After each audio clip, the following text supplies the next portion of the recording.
Every year, Netflix ups the game with its original content. In fact, the streaming service will soon boast 1,000 original movies and shows in its library. You'll probably never be able to watch them all, but there's no denying that there's truly something for everyone available. The company is already hard at work putting out tantalizing glimpses of their 2019 lineup.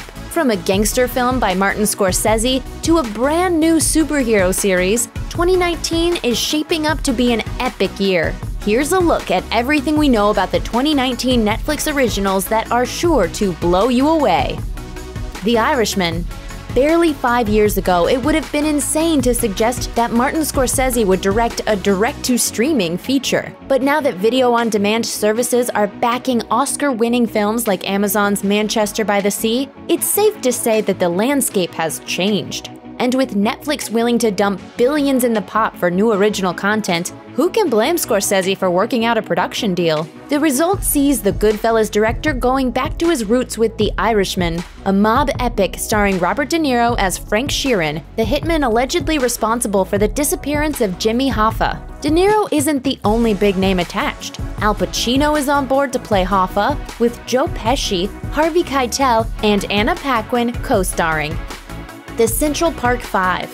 With the hard-hitting documentary 13th, Ava DuVernay proved beyond a shadow of a doubt that she could handle sensitive, real-life struggles in a way that resonated with Netflix's audience. So it should come as no surprise that the streaming service is tapping her for an in-depth dive into one of the most infamous crimes of the 80s. In 1989, New Yorker Trisha Miley was jogging in Central Park when she was assaulted. Police subsequently arrested 5 teenagers who were convicted and sentenced to prison. It wasn't until over a decade later that the real perpetrator confessed, proving the 5 young men to be innocent. The Central Park Five will be a scripted drama series that explores the aftermath of the crime, from the media circus surrounding the trials to the young men's eventual release from prison. It should offer an emotional look into how the case affected the lives of everyone involved.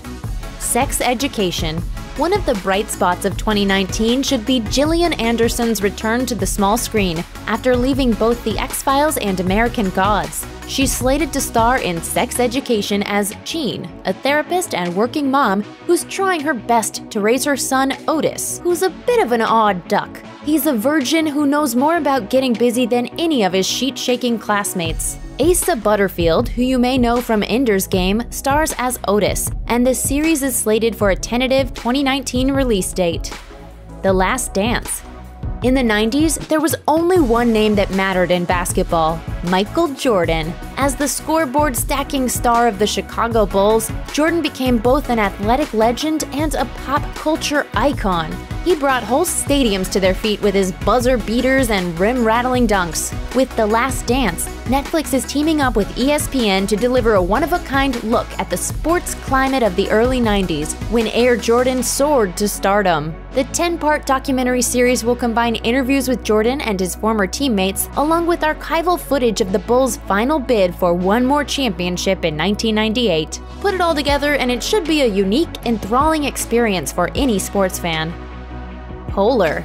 From Bond villain to cannibal genius, Mads Mikkelsen has practically done it all, which is why it's almost surprising that he's found yet another exceptionally unique project to tackle. Netflix's upcoming Polar is based on Polar Came from the Cold, a graphic novel that follows a retired assassin who's forced back into his old ways after an attempt on his life. The concept began life as a webcomic before Dark Horse picked it up and turned it into a graphic novel, and it's about as crazy as you'd expect. From its hyper-violence to its bleak neo-noir trappings, Polar Came from the Cold is certainly an experience, and we're hoping the film finds a way to capture that insanity. Mikkelsen is taking the lead role, with Vanessa Hudgens and Catherine Winnick signed on to co-star.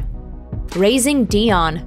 In 2015, writer and director Dennis Liu wrote and released a comic book series called Raising Dion, accompanied by a trailer to promote it. The comic follows a single mother who realizes that her 7-year-old son Dion is developing superpowers. It's a unique, completely different type of superhero story than many people are used to, and the first issue snagged plenty of fans. It didn't take long for Netflix to take notice. ordering a 10-episode series with Lou at the helm. This series will follow the same story as the comic, with Alicia Wainwright starring as Dion's mother and Michael B. Jordan as her husband. In a climate filled with superheroes of all shapes and forms, Raising Dion definitely looks like an original take on the genre. Dion! You better not be naked out there again! Dolemite is my name. Eddie Murphy has flown way under the radar for the past several years, so it's big news that he's set to appear in a new project. In Dolemite is My Name, he stars as Rudy Ray Moore, a comedian and actor best known for starring in the 1975 exploitation film Dolemite. Moore had a long, varied career in both stand-up and the film industry, so there really isn't a better actor to bring him to life. The supporting cast is just as star-studded, with Wesley Snipes, T.I., and Keegan-Michael Key all set to appear. Even Chris Rock was spotted on set, decked out in the kind of outfit that could have only come from the 70s.